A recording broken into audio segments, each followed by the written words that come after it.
qu'ils n'éteindront pas notre colère. Donc le Bois-le-Jus a été récemment évacué par les forces de l'ordre dans une débauche de moyens militaires frisant le ridicule.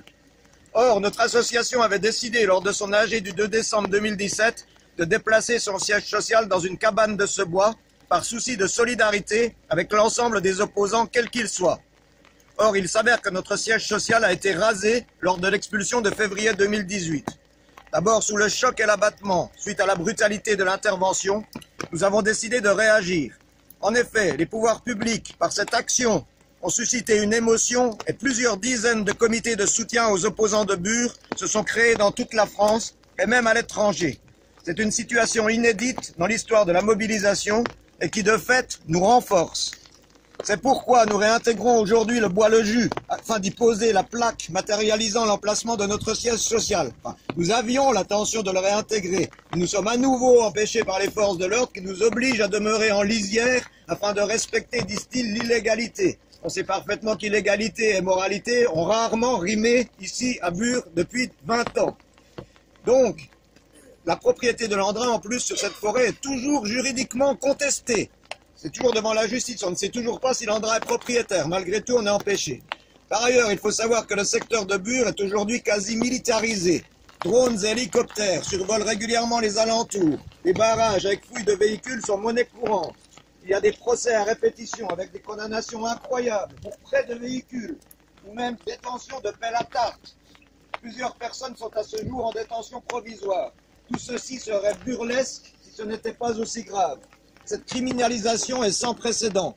Mais au contraire de nous décourager, elle soude les rangs de la résistance et nous, élus opposés à l'enfouissement, nous déclarons plus que jamais solidaires des hiboux du Bois-le-Jus.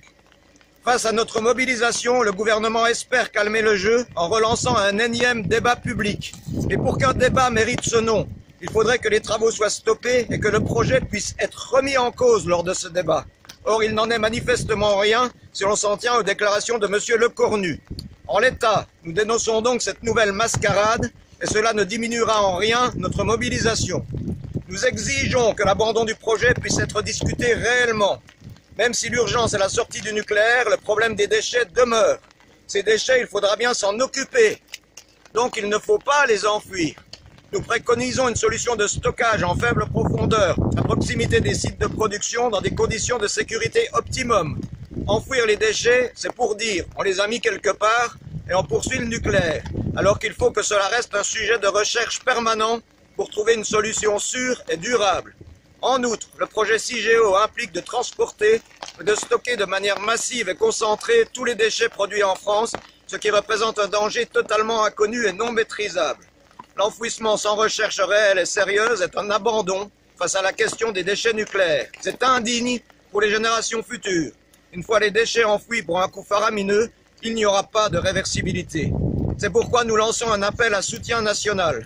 Vous qui êtes ou qui avez été élus, vous qui êtes ou qui avez été adhérents de notre association, nous avons plus que jamais besoin de votre soutien.